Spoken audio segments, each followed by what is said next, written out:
Thank you very much. Finally, Jennifer. The taxes are killing people. We have to look at our tax bills and see where that money's going. I looked at my tax bill. $3,800 is going to Frederick County government. Chris, I beg to differ with you. We don't get police service from the county sheriff. We have a fine police department here in the city of Frederick, and we pay dearly for it, about $25 million a year for it. And I was proud for those investments. They're worthwhile. But we leave about $20 million on the table with Frederick County government every year. After we take out for schools, after we take out for libraries and jails and the courts, the things that we all share, we have to have that conversation.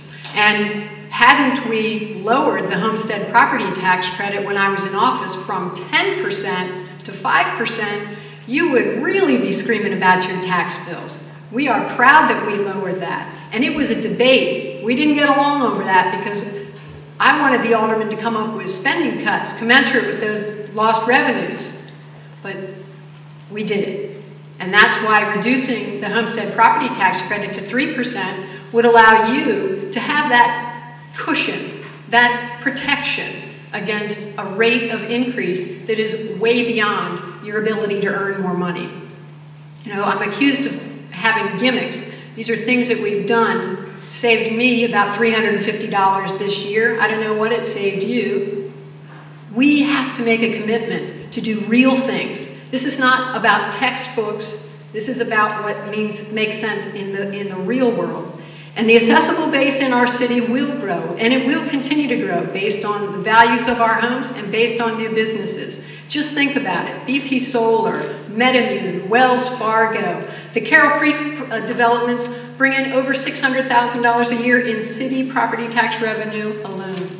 We know how to do it, and I hope you'll support me. Thank you.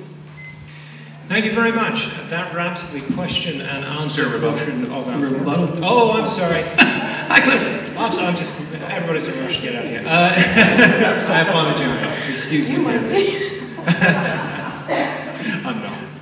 Chris, please, would you like to take a 30 seconds? Just real quick, the sheriff and the city police working together, they're doing it right now as we speak. As I walked in, there was a robber down on 40, right next to my store. And the sheriffs are there and the city are there looking for the people that did it. So yes, I do think we do have two police forces and they work well together sometimes. Thank you very much. Jason, your 30 seconds. We're going to have to go after the county to get some serious savings. And for that, we need a mayor who's capable of getting and keeping the kind of relationship we need with the county. Tough talk is not going to cut it. The other point I want to make is that the larger problem here is that the city's budget has doubled in nominal terms in the last 8 years. It's been driven by higher tax rate. It's been driven by increases in our home values, and we're going to have to bring the city's budget back down to ground. This is happening without us. Thank you very much, Jennifer. When you're talking about the budget and you talk to an economist, you talk differently than when you talk to a small business person. When you talk about the budget and the fund balance, and you talk about being dangerously low, an economist can make numbers do anything, right? The fund balance, 23.9%, 24.34%. Those are the numbers, folks. Trust the facts.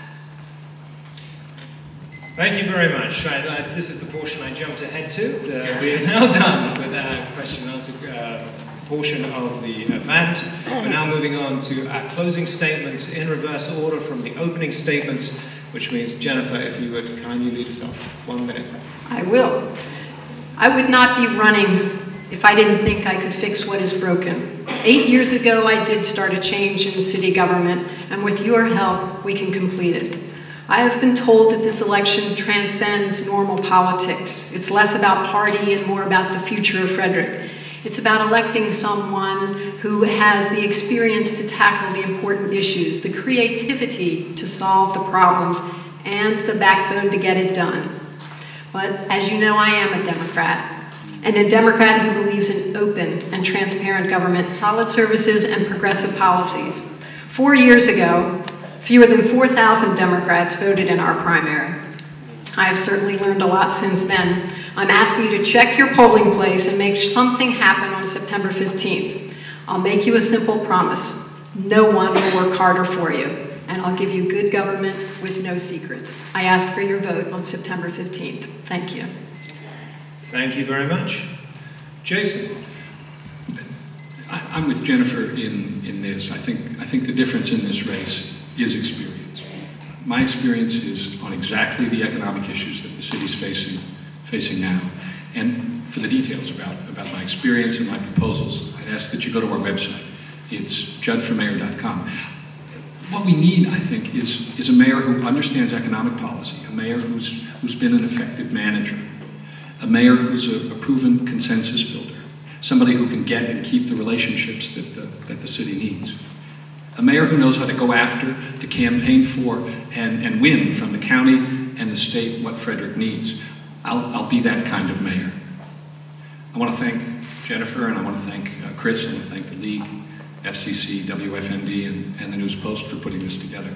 And I want to thank all of you. If we win this race, we're going to need your ideas, your talent, your love for Frederick. And I want to offer a special thanks to all the folks who have helped us build this campaign over the last year. I'm asking for your support on September 15th. I'd be honored to serve as your mayor. Thank you very much. Chris? Obviously, I'm not the politician. I am a small businessman. I think you can run the government like a small business with exceptions of certain things. I'm asking for your vote. If you can't vote for me, please vote for somebody. There are 26 people running right now. There has to be somebody somewhere that you like, be it aldermen, be it mayors. If you don't vote, your voice doesn't get heard. You're supposed to have somebody that represents your ideas, what you want, where your taxes are going, where you want your taxes to go. The people you vote for is your voice. I don't know. I'm getting nervous, sorry. Anyways, so you need someone who's going to be a mayor that's going to work with people, be it the Board of Aldermen, be it the Board of County Commissioners, be it whatever they're going to do. They have to be able to work together. You need people that are going to do what's best for Frederick, not for themselves, not for their friends. I have no hidden agenda. I merely want to do what I think is best for Frederick City. Thank you. Thank you very much. And that concludes the Democratic Mayoral Candidates Primary Forum candidates. On behalf of all the member organizations who organize this, thank you so much for coming. We really appreciate it.